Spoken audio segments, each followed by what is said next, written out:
All right, hello friends. My name is David and I'm the Director of Education here at Signature Theater. We want to welcome you to this month's Inside Signature. For those of you who haven't been to one of these before, it's a pretty simple format. After a few announcements, I'll introduce our special guest for the month, and then we'll pick their brain about the work that they're doing here at Signature. If at any point you have any questions, please just raise your hand good and high and I'll call on you. For our friends at home, if you have a question at any point, just send that question into the chat and a staff member will pass it on to us at an appropriate moment. Things that are coming up here at Signature by way of announcements. First off, Funny Thing Happened on the Way to the Forum is now open and running. Congratulations to all involved. Out of curiosity, who here has seen it so far? Okay, a good handful. I'm finally seeing it tonight and I can't wait. So yeah, I'm very excited. Other things going on here. We have our next cabaret opening up on the 12th. Take You There, Stax Record Company tribute that opens up on the 12th and runs through the 24th. Other things coming up. Starting on November 15th, we have the 2022 Signature in the Schools production, The Pursued, The Pursuing, The Busy, and The Tired, written by Danny Stoller, a modern adaptation of The Great Gatsby. That'll be available for streaming for 1 week, beginning on the 15th. And next month's Inside Signature, on December 5th, we'll have Kuhu Verma, who's currently playing affiliate in Forum, joining us for the last Inside Signature of 2024. A special announcement we have today. We're happy to share that the Mather is the sponsor for today's Inside Signature. And I want to introduce Rachel McLean to tell you a bit about this new retirement community here in Tysons. Thank you. The arts and community are some of the best things in life. And the Mather is so pleased to be able to support Signature Theater and to be able to support this Inside Signature discussion. The Mather is a forward-thinking life plan community for those 62 and better that's located in Tysons, Virginia. We defy expectations of senior living with beautiful high-end apartments, a long list of amenities, and the ability to plan ahead for potential future healthcare needs in our life center. We believe that a great life begins with a great location, and just like a well-made costume, the Mather might be a perfect fit. So come and check us out, and thank you for having us, and enjoy the discussion. Awesome, thank you so much. Great, yes, we'll take that. Oh, here we go. Thanks so much. Yes, thank you so much, Rachel. So today with us, we have Erik Teague, the costume designer for Funny Thing Happened on the Way to the Forum. Hey, y'all. Thank you so much.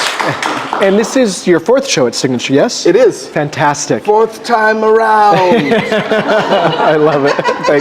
Thank you. Okay. You are a costume designer. I am. How did that come to be? Tell us your story. Well, He tells you that's Please, James, help us out. 1 second. I lied to you. I lied to you. Hold on, I'm going to do it right here, and it's going to be awesome. Awesome. Thank you, James. perfection. Thank you. So tell us tell us your I costume stayed story. still and Yes. let the technician do their job. So it was kind of a circuitous route to costume design specifically, Okay. but it was one of those things that I had always been doing and not thinking about. Okay. So it was kind of an innate thing that kept happening. I was definitely an unholy terror at Halloween because I definitely had ideas about what I needed to wear, and my poor mother had to implement those ideas. Anyway, it starts early is what I'm saying. But initially I thought that I wanted to be an opera singer with my life. Wow. So I studied voice for a good long time until I hit an impasse in college where I sort of realized that according to voice type and the rigidity of casting in the opera world, I would probably be singing the same 4 roles for the entirety of my career. And there are people who sing those 4 roles and are world-class artists. But the thing that really caught me about the art form was not only the music background from how they view themselves. There's so many things that there's so many things that you can tell from the language of clothing. And it's not just limited to costumes, Yes. I will say. I wanted to ask as my follow-up, what does clothing in general tell us? I think clothing tells us the same things. Yeah. But probably in a much more subtle way, depending on who you are and where you're going. But costumes tend to be a little more amped up because we love amped up things on the stage. Yes, I love it. Yeah. And as the costume designer, what is your role? What is your job? I think that my job is to be a part of the storytelling team visually. So I help create the world that we're living in, down to the buttons that the people are wearing or the way that the sandals lace up. Yeah. Like it's all of those details are crucial to the storytelling, even if they're not necessarily thought of all the way. And what's your process? You agree to a project, and then what? Usually you have to hit the ground running pretty fast. Okay. So when you agree to a project, there's a set of deadlines that come immediately with that. So you need to get in with your director and your other designer. What do we want to say with this? What is timely or timeless about it? What does the world need to be? So you need to start working pretty much immediately. And it sounds like working with others. It's not an isolation thing. Absolutely, it's definitely a collaborative process because we all have to play nice in the same world, you know. Yeah. But usually, for me, in a case where I have a historical setting, I have to go back to what real history would be. Yeah. And then we figure out how to like bend rules and amp things up through the process. Yeah, I mean, that's, like, is historically accurate, like, the goal for a designer, or is that just... It depends on the piece. Yeah. So some pieces need a little bit of historical flavor, but not necessarily accuracy 100% to tell what we're trying to tell. But some pieces absolutely do, and you have to stay within the parameters of that world. So to give you a good example from last season, Ragtime was set in 1906. You can't put it on the moon. Yeah. It has to be 1906. Yeah. And so my goal there was historical accuracy so that if you were close enough, it should look like they had walked out of a museum. And you had actual pieces from the period in that show, didn't you? I did. Yeah. I had a top hat that was actual real antique, and it survived the production.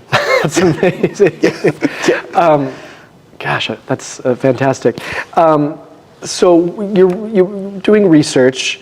Is it strictly historical stuff that you're looking at, or does pop culture come into play? Pop culture definitely does, because we live in a world that is saturated with pop culture. We've all seen TV shows, we've all seen other productions, we've all seen movies. Like pretty much everybody has probably seen Gladiator at some point in your life. So we have sort of a pop culture idea of what a particular historical period is. Now, that's not always correct, but it gets an ethos. And so you can't create a show in a vacuum. You gotta see where your audience might be. Make something readable. Yeah, that makes sense. Exactly. That makes sense.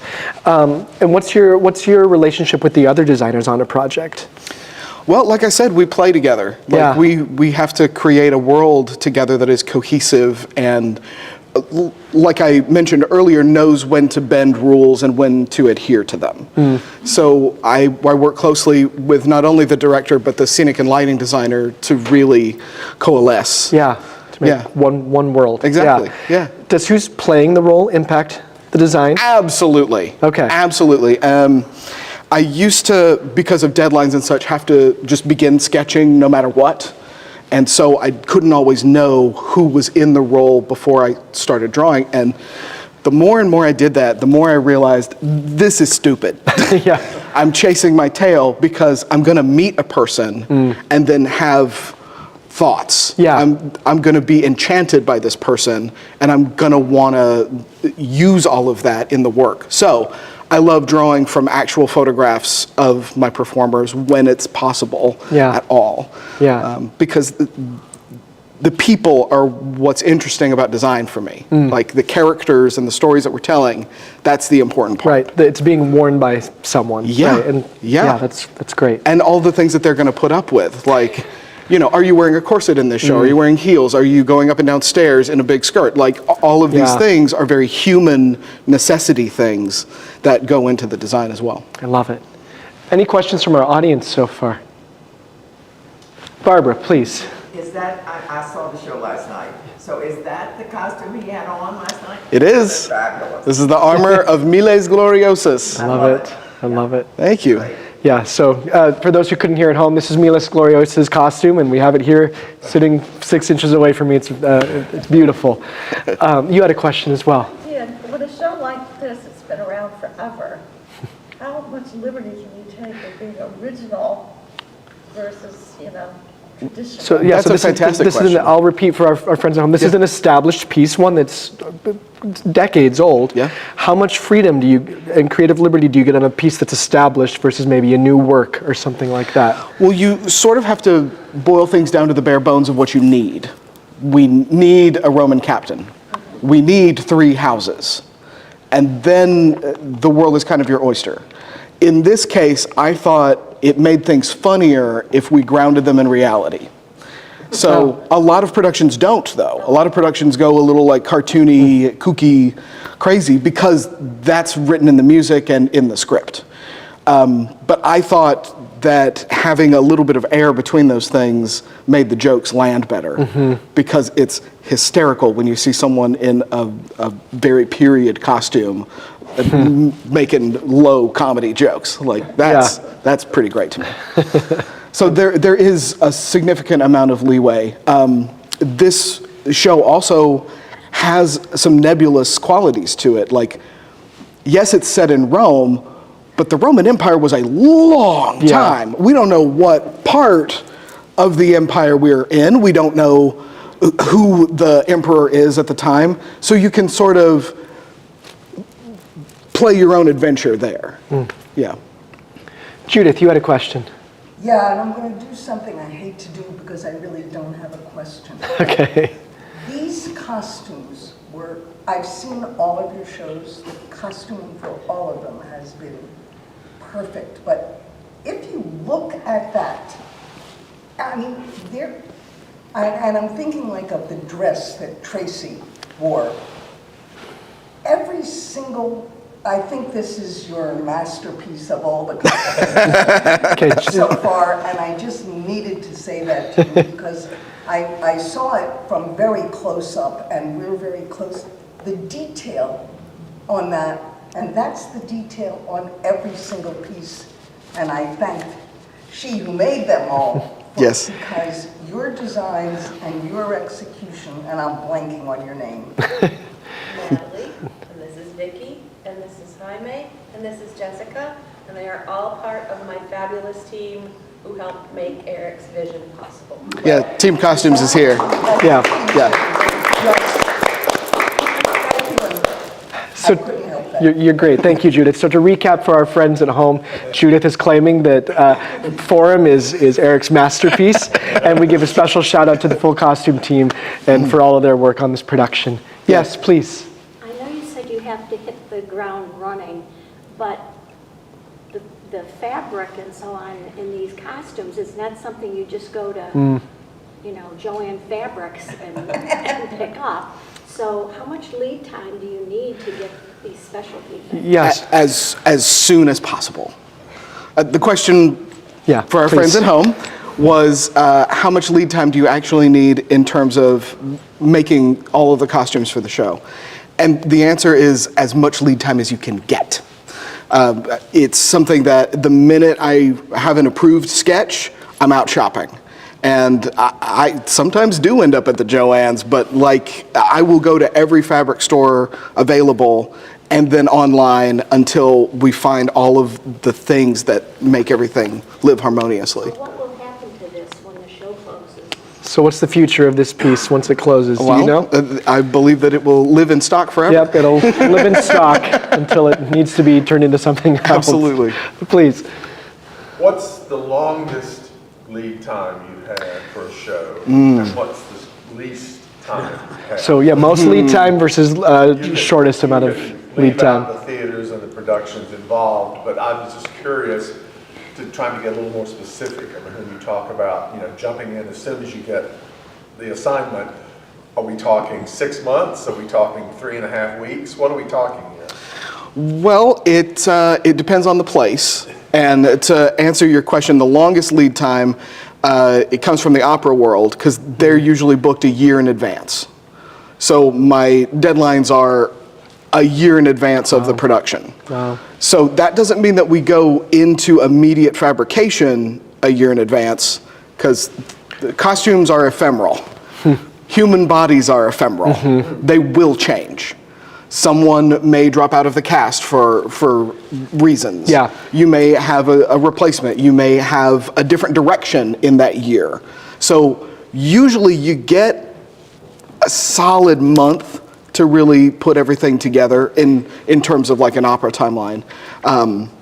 Occasionally you get more, and that's always welcome, but pretty much everything you needed it yesterday, no matter what, no matter what. And the shortest lead time I've ever had on a show was, I think, 2 weeks, and it was a much smaller scale production, but still very involved.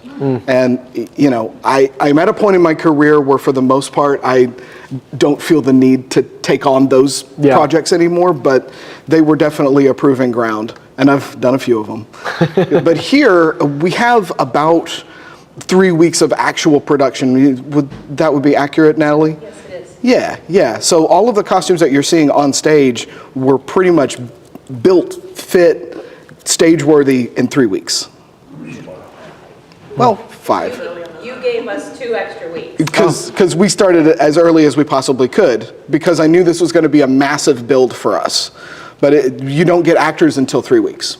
So everything else you do is theoretical until you get human bodies in your presence. Yeah. Yeah. Wow. Jeez. Okay, this is not a signature question. And Okay. it's rude, I'm jumping in, but I want to follow up because when you talked about opera, I'm an opera goer, and I know that, you know, you start off a production with a large soprano or a small soprano, and then the replacement cast comes in later on, say at the Met, 6 months later, and it's a different cast, and you've gone from a large woman to a small woman, or vice versa.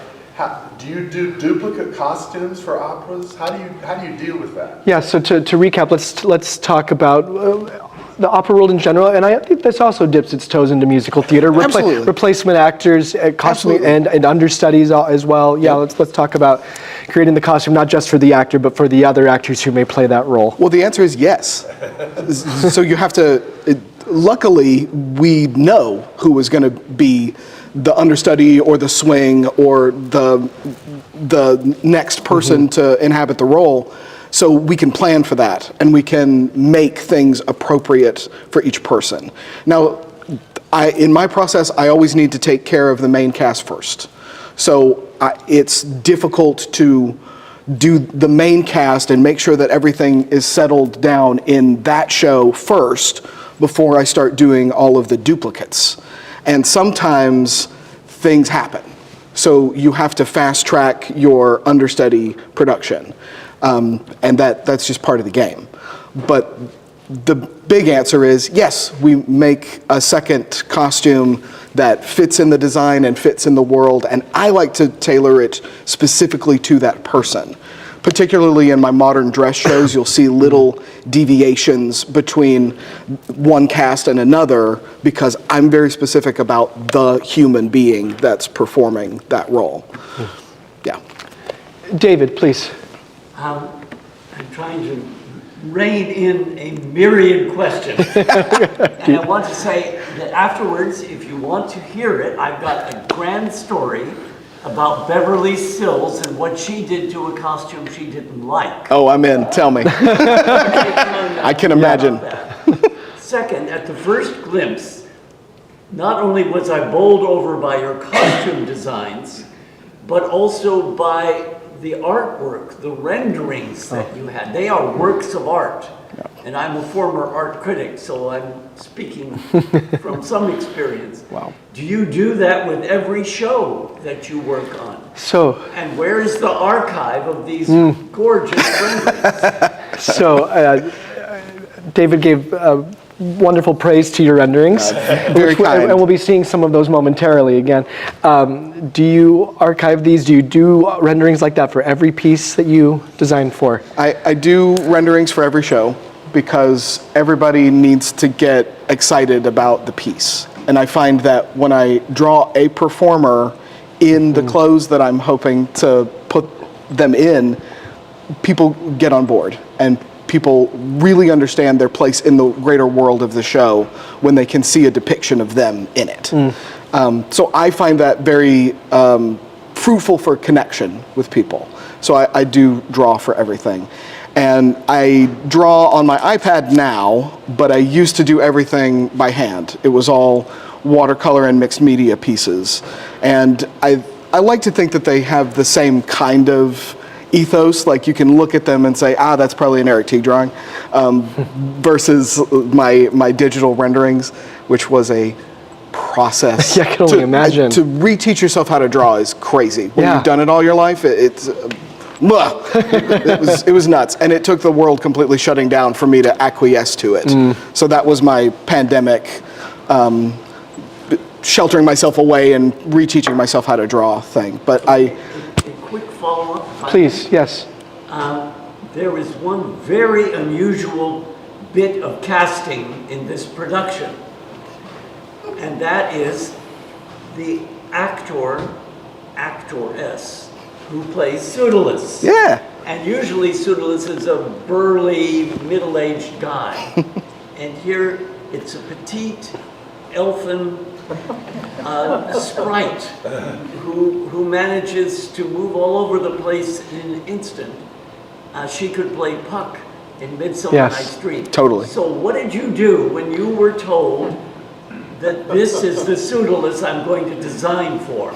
So to recap, and then I want to add a question on to this. Sure. So Pseudolus, Zero Mostel, Aaron Weaver. Yeah. Right? Not the same type of person, right? Let's talk about costuming Pseudolus in this production. Also, the production riffs on gender in a couple of places. Yep. I'd love for you to talk about costuming gender and playing with gender in this production from your perspective. Oh, sure. Well, I was delighted to hear that Aaron was playing the role and that Sherry Edelin was our Erroneous. Like, that's comedy gold right there. But Aaron's Pseudolus was really fun to find together because I was using her physical comportment, her wiriness, her frenetic quality as an extension of her position in this world. So she is servant to hero, and therefore doesn't live in the lap of luxury that Hero does. Things are probably harder for Pseudolus across the board, so she's a little bit leaner, a little bit scrappier, and Aaron does that beautifully. Other moments of non-traditional casting, all of our courtesans are every identification under the sun, because it's very true to Rome. Rome was less concerned about gender in the ways that we seem to be as modern humans. But Matt said it best. They were selling everybody, so we should embrace that in our production. Yeah. Amazing. There's some questions from online. So this question was, this person's only seen the promo, and they were wondering how they noticed some pop cultural references. I'm not sure what that means, but how do you make decisions on contemporary touches? Like, how do you? Talk about incorporating contemporary touches into a design. We've talked about this a little bit, and if this is an appropriate time to pull up your slides, we can do that in response, but Sure. It's one of those things where you have to play around with things, and you find what is the most comedic thing that's going to resonate with the audience, and whether that's visual or just a non sequitur that is ad-libbed. There are a couple of those in the show. So you find a balance as a group, and often that comes through floating a thing, trying a thing, and then reassessing. If it works, it works. If it doesn't, it doesn't. But it's really about, does the punchline land?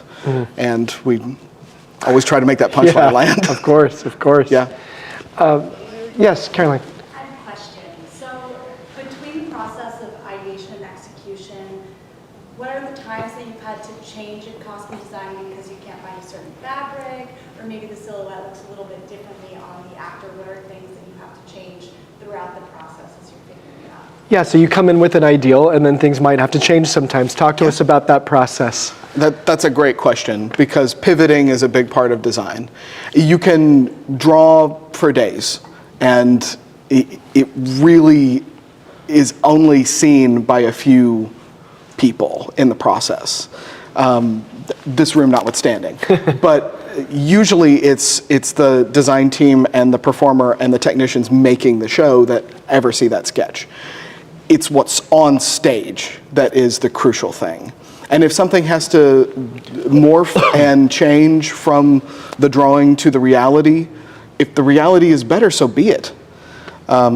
So I like to be able to pivot and move with what needs to happen to make the show look as grand as it possibly can. And sometimes you can't find the fabric that you want. That's just a reality of life. But usually the second choice is probably going to be better than the first one. It'll just take some hunting. That's great. Thank you. Please. Me? Yes. Okay. I have two unusual questions. Okay, two unusual questions. Okay. Maybe 10 years ago, 15 years ago, I saw a production of Beaches here at the Signature, okay? And I'm watching, and my goodness, one of the actresses has on my dress. And the way I say that is because a few months before that, I had donated that dress to Goodwill. I'm positive that that was my dress. And the reason I'm positive is because I had owned that dress for like 20 years, maybe more than that, you know, and it just been, I finally cleaned out the closet and it then went to Goodwill. So I can't imagine somebody taking so long to donate a dress as the period of time that I went through before it was. Is that a possibility that it was, that it came from Goodwill? Yeah, so probably a decade ago, we did our production of Beaches, and our friend here saw what she believes, with good cause, to be her own clothing on stage that she had donated to Goodwill. Explain that. Okay. Okay. I'll do my best. Okay. And the answer is maybe. Because particularly with vintage shopping, you use every avenue. Sometimes if it's Goodwill, that's great. Sometimes if it's relatives' closets, that's great too. But it depends on if all the stars aligned. But I know that if I was out looking for a specific thing and I found this, like the heavens parted and this beautiful dress showed up at Goodwill, I'd snatch it and put it on stage. Like, so just add that to the history of the garment. Like that's pretty awesome. Okay, and here's my second question. Okay. Very different from the first. Okay. A couple weeks ago, I saw the new version of Sunset Boulevard on Broadway. Okay. And then I read maybe 20 reviews of the show. I think I'm the only one, with a couple of exceptions, that really didn't accept this version at all. I mean, everybody else, every other reviewer loved it and thought it was wonderful. And in the whole show, Nicole Scherzinger is wearing a black slip, as you probably know. Can I get your opinion on this kind of decision making and why I seem to be so much of a minority in accepting it? Okay, so Sunset Boulevard, controversial but pretty acclaimed production. I'm guessing you have not seen it. I've not seen it. I've not seen it yet either. Do you have any thoughts on, maybe if not this particular production, on the idea of modern reinventions in general? Because I haven't seen the show, I'm sorry I can't speak to the greater design choices. But in terms of modernization or a different lens of a classic, it's always going to be a gamble. And you're never going to please everyone, unfortunately. But it's nothing ventured, nothing gained. So I respect productions that can make a bold statement, whether it's good or bad, because art is subjective. There's somebody in that audience that really loved it, and plenty of people who may not have. But I was very much in the minority. All the reviewers thought it was fabulous. well, I hope to see it so that I can formulate a better opinion for you. I saw it so that I know what to talk about. Very good. Right here, please. I have two short questions. Everyone's introducing their questions. One was a revelation to me. I only knew you, Erik, as that you were a costume designer. I didn't know that you had a team. I thought you designed it and did all the costumes on your own, so I really learned something. That's why we do these things. My other question is, you talked about early in your life and your interest in a singing career. Did you at that time also know that you had drawing skills? You did at that time as well? Okay. Oh, I yeah. just thought maybe when you decided not to go forward with your singing career, you just automatically developed or discovered that, but you knew all along. Oh, no, I've drawn my entire life. I see. Yeah. Jumping back to Sorry. your first question, though. So maybe people don't know the process. Talk about your relationship with the shop, with the costume team, and their role in working with you. Absolutely. No designer is an island, and we are only as good as the team that is with us. And I'm really thankful to have an awesome team here at Signature because they knock it out of the park. You're not going to find more dedicated people, honestly. So how this works is a designer and director and other designer teams get together and we decide what everything looks like. Sketches, research, all of that good stuff. And then we bring it to our shops. And in my case, it's the costume shop. The scenic designer goes scenic shop. Lighting designer goes lighting shop. And we talk about resources and build time and labor that's going to go into doing these certain things and timelines. So we work on the very nitty-gritty level of, okay, how many yards is it going to take to do this? How many yards is it going to take to do an understudy as well? How long is it going to take to do the main gown and the understudy gown? How much trim is it going to take to put on all of it? And how much time do you have between first fitting and last fitting? And do they need it in the room to rehearse with? So there are tons and tons of variables that go in with this in a way that some of my other design colleagues don't necessarily experience. Like a scenic design is a scenic design. Yep. And you will implement it, and there will be painters, and there will be carpenters, and it will be stunning. And there are variations because it's a design process for all of us. But I feel like costumes has a lot of pivots and a lot of very practical material needs. Like everyone has to rehearse in a shoe. Yep. You know, like you might be used to wearing sneakers in your life, but your character wears 3-inch heels. So we have to make sure that you get comfortable wearing that so that when you hit stage, it's like water. It's like effortless. Any of the cutting and sewing and... So the question was, do I do any of the cutting and sewing myself? And the answer is a little bit. I am proficient and my department is mostly crafts. That's how I started before I became a designer. Because when you graduate with a degree, people are not just banging down the door to give you a whole lot of wonderful people with other degrees to work with, you know? So you gotta learn how to do it yourself. And I learned enough through my schooling and working in the world to know my way around a machine and be able to make some things. However, I am really, really, really stressing that the people that work in the shop are phenomenally better than me. Like, they are masters at their crafts. So in the world of theater, does every theater have a design shop affiliated with it? So the question is, does every theater have a shop, a costume shop, a team, or is this unique? Most theaters on this level do. However, you never know the personalities that are in those shops or the skills that are there. I work a lot regionally, so every different theater has its own flavor in its shop.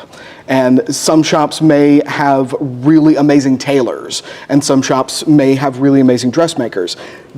I know we use the terms interchangeably in popular culture, but they are two separate disciplines. They're very different things that people study their entire lives to do.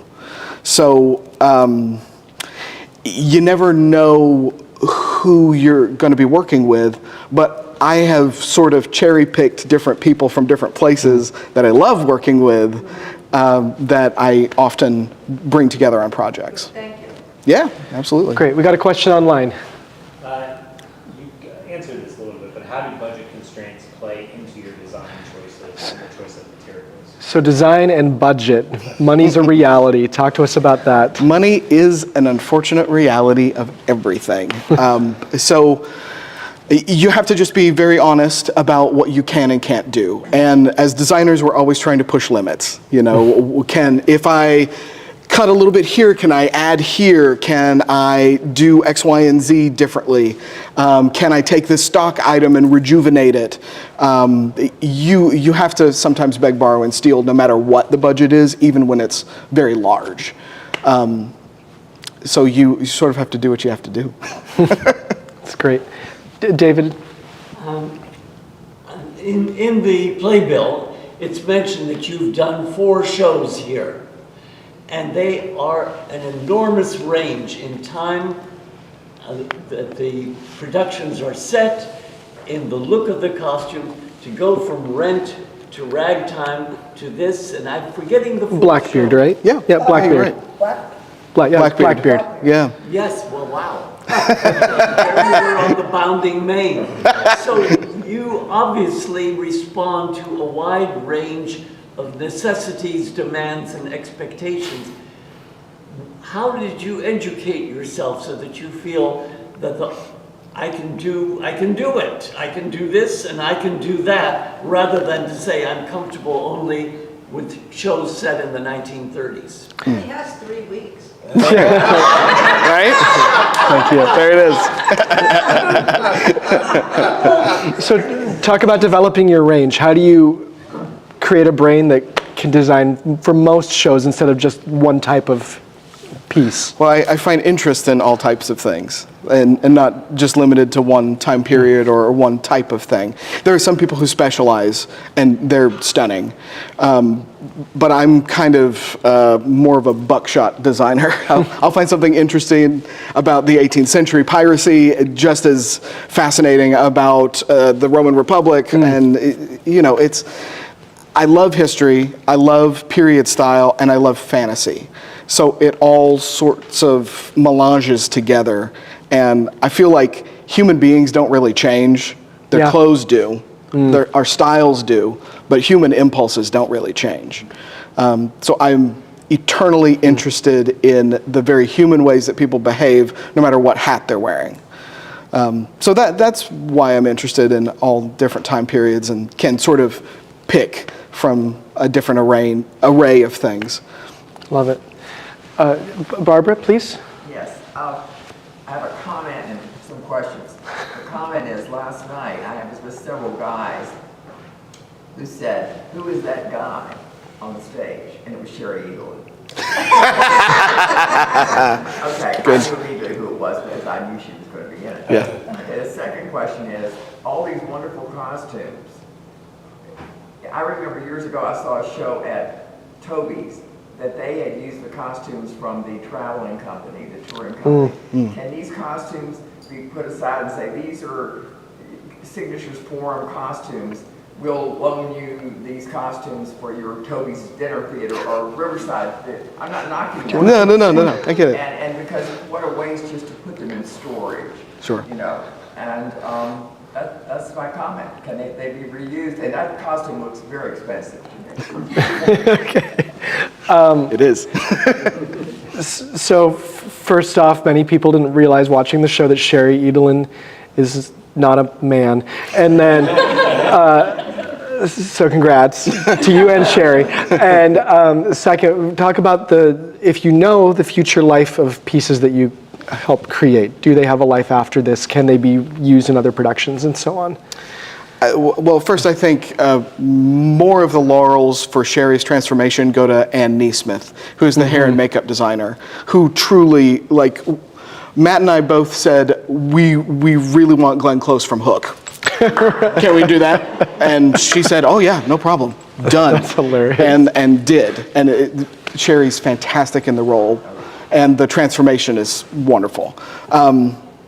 But in terms of, do the clothes have a greater life? It sort of depends on the piece. We typically don't construct things as rental packages because we tend to use a lot of things from stock that gets rejuvenated or one-of-a-kind pieces. And maybe one or two things might get rented out for specific productions, but in terms of a whole package going to a different place, Signature keeps things pretty well at Signature. And I think that makes it a little bit more special, because you're only going to see it here, and you're only going to see it in this context. And as a designer, that's really quite lovely to be a part of. Awesome. Yeah. Thank you. All right. Walk us through a funny thing happened on the way to the forum. Okay, right on. Cool.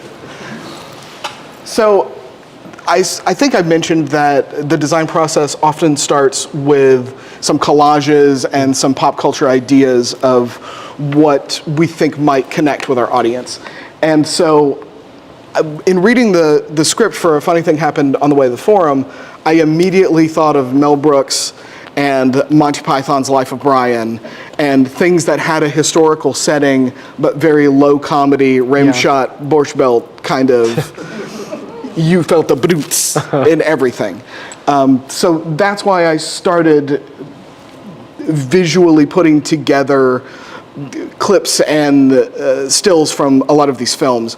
But also there was a television series a couple years ago called Rome that was really well produced and well researched. And it was a stunning show, not a comedy, very bloody, much like the Roman Empire itself. But it really was a more recent and more accurate representation of Rome. And I felt very connected to that. So it was one of my pop culture icons that I wanted to include here.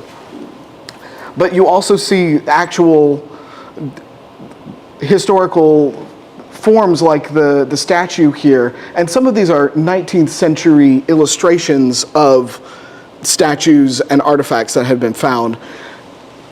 And more images from the Rome television series. So we could go to the next slide, please. And our courtesans were our main opportunity for fantasy.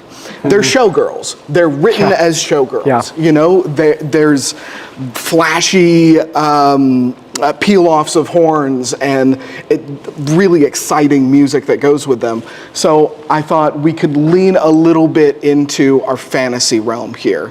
This is where we know what the rules are. The rules are that mosaic up there, those are realistically what you probably would have seen in a brothel in Rome. The rest of this is mixes of fashion and some other ideas that I wanted to bring in, like the gladiatorial matches. I thought the Gemini were a perfect opportunity to make into sexy gladiator fantasy. And then we also have soldiers. The Roman Empire had a great love affair with pomp and circumstance. So they loved cutting a big silhouette wherever they went. And that was partially due to the intimidation factor. Like, if a whole squadron of these guys show up, you know, it's not going to be good at the end of the day. Next slide, please. So those collages show where we start. Before I put pen to paper, that sort of gives the idea of the ethos that I'm thinking about. It's the early stages where you can say, does this feel right? Do we think the vibes are okay? Okay, let's keep going and let's actually get into the nitty-gritty. So then it goes to sketches. This is pseudolus in both of their forms, as the prologus and as pseudolus themselves. We knew we wanted a grand theatrical gesture, so this Roman actor shows up to bring us into the evening and can, in a very quick way, reveal that they are, in fact, the role of pseudolus that they have lauded this whole time. Next slide, please. Then we have Domina and Senex, two major builds for our shop. I'm delighted with the Domina gown. It's a changeable two-way silk du peony with another different silk du peony lining, and was it like 35 or 40 yards of trim? Sorry, I'm making you do math right now, Natalie. Yeah, there's more. It's a lot. Didn't you buy 3 and then we bought at least 2 more? I think so. So it's a ton of trim is on there because all of those undulating folds have a little bit of line there. And you might recognize some of that folding technique from one of the statues that I referenced earlier. I wanted to be as faithful to the period as I could, and Domina is a perfect example of how I could do that. If you attended the first look, you'll know that I like to put Easter eggs in design, and in this case, I hid little Medusa heads. Amazing. In her belt and in her diadem because of the relationship that she has with her husband, Senex. And speaking of Senex, here we go. Fun thing, speaking of how costumes change during the process, well, what happens when your dear performer breaks his thumb during tech and is in a cast?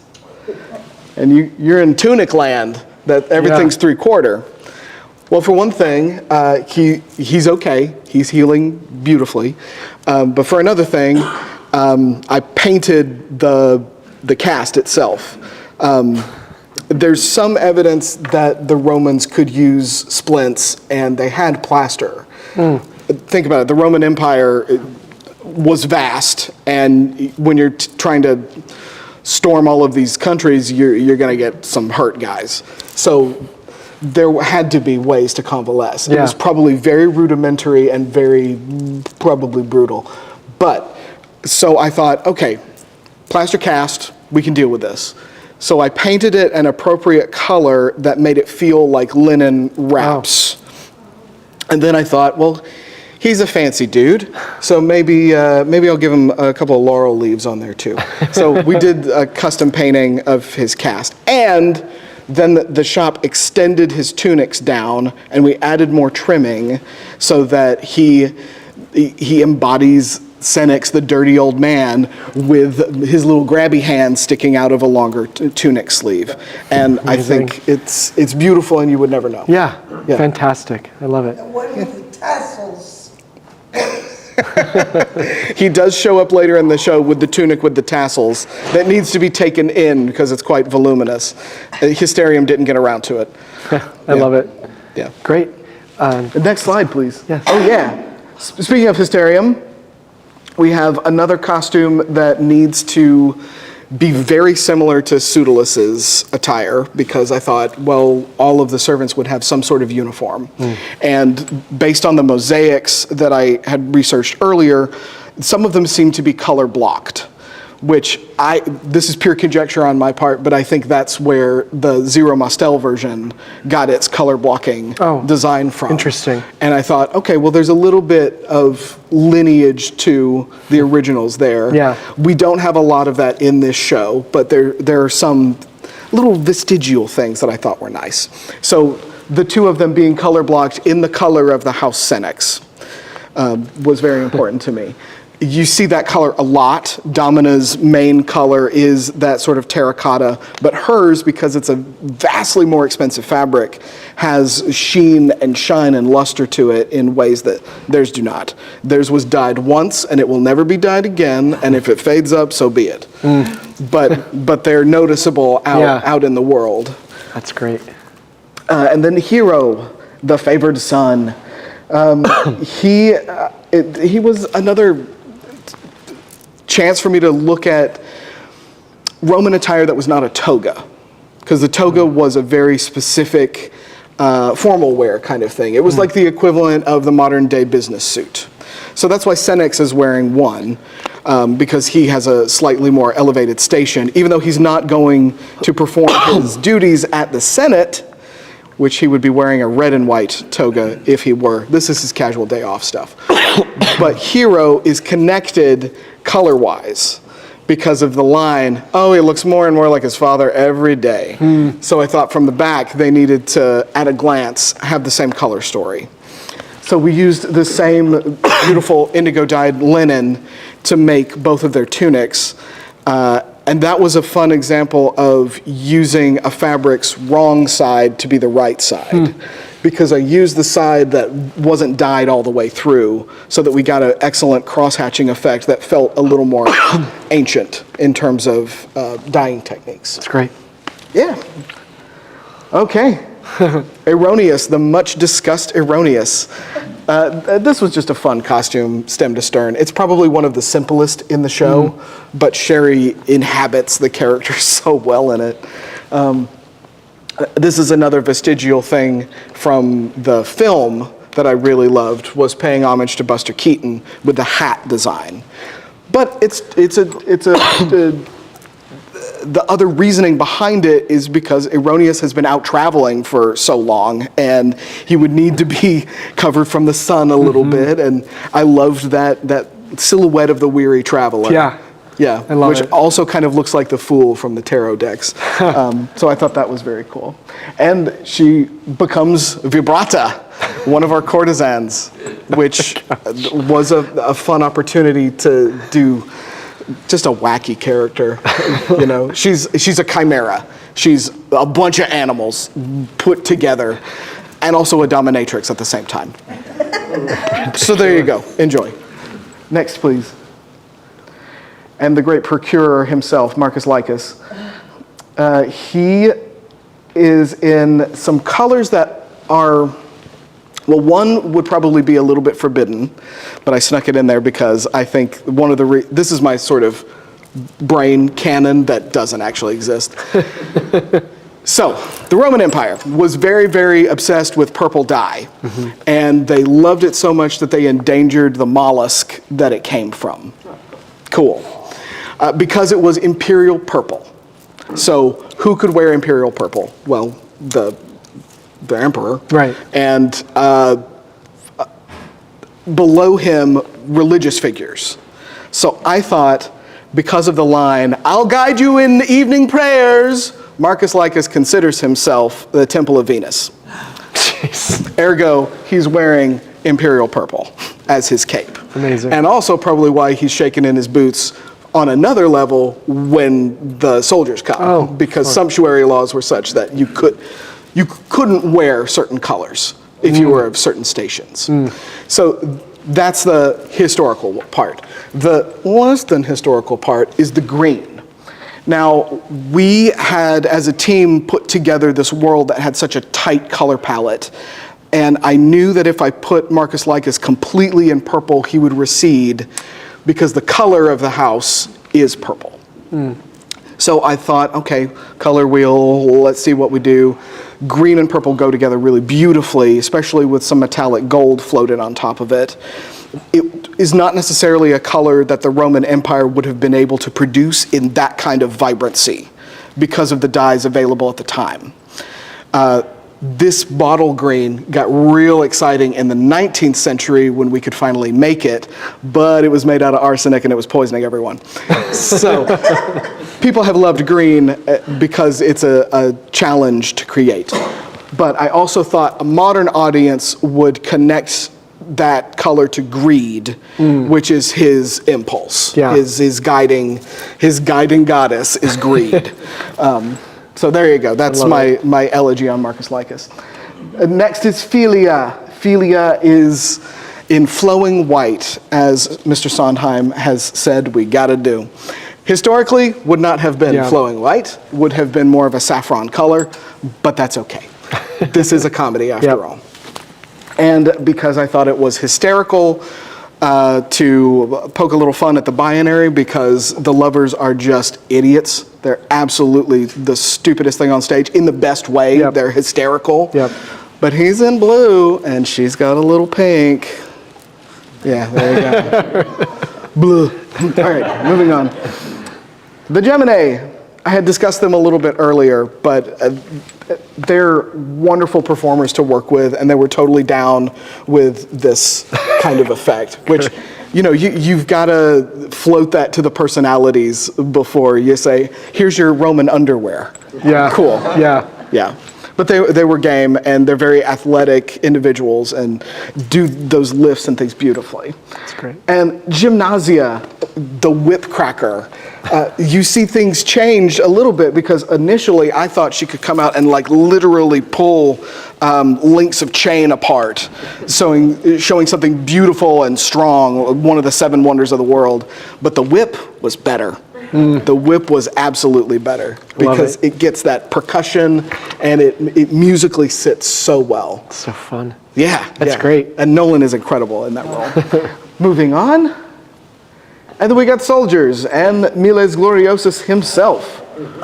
So you can see it's a pretty one-to-one comparison. There are tiny little details that are not the same, that didn't translate from sketch to reality, but there always will be. And I think the reality is quite something, especially under Jason's lights. Yeah. On his breastplate are depicted his various victories. He's got a chariot race right there across, some of his abs. He has crossed swords and laurels for battles won, and the Caesar's eagle down on the bottom with the lightning bolts. Again, because of all of his glorious exploits. So in a theater like this, it's a grand opportunity to pack in as much detail as possible because there is someone that is going to see that up close and personal. And I really, really adore working in spaces like that. Yeah. That's great. That's great. All right. Tintinnabula and Panacea are showgirls. They're stunners. And this is another opportunity to sort of amp up history a little bit because, again, we got to make some exciting showgirls that are more than perhaps the nudity that the Roman Empire would be very, very keen on. Next, please. And then we have the Proteans who become, what is the line? They do the work of 30, but there's 3 of them. So there you go. They inhabit many guises throughout the show. So they get to wear togas, they get to wear Lorica segmentata armor, they get to be sailors, and they also get to be the knuckleheads that you see at the top of the show. I love it. I love them all. Next, please. And this is just a little walkthrough that I did on the rack before we loaded in the show, just to sort of see everything all together and walk down the line. You can see where little bits and pieces changed as we went along, but this is as it looked going into tech. And there's a lot of it. Yep, and some soldiers in repose. Little vibrata headdress. And this is Tintinnabula getting a little paint treatment. Yeah, the shop worked hard on this show and did a really incredible job. Fantastic. Yeah. Beautiful, beautiful work. We are just about at time. As we conclude, I guess final question for the day. How does your work as a costume designer feed you? What does it give to you that you could not find doing anything else? It's the people. It's the people. It's working with the performers. It's working with my technicians. It's the people. Being able to tell a story and doing it collaboratively in that way is singular. Like, there are few jobs that have to play nice with so many different disciplines. Yeah. And I really love that. But the coda to that is I love what an audience gets out of it. Reviews are reviews. Right, but who cares? You know, it helps when you're getting jobs later, but I try not to dwell on them too badly. It's really like, I went to the show the other night and I had a great time and that dress looked amazing. Yeah. Boom. That really makes me feel awesome. I love it. Yeah. Well, thank you for sharing your awesome work with us today and for joining us this afternoon. Thanks for having me. Thank you all for coming. We'll see you back in December. Cool. Thanks. That was great. Thank you so much. Fantastic. Appreciate it. Yeah.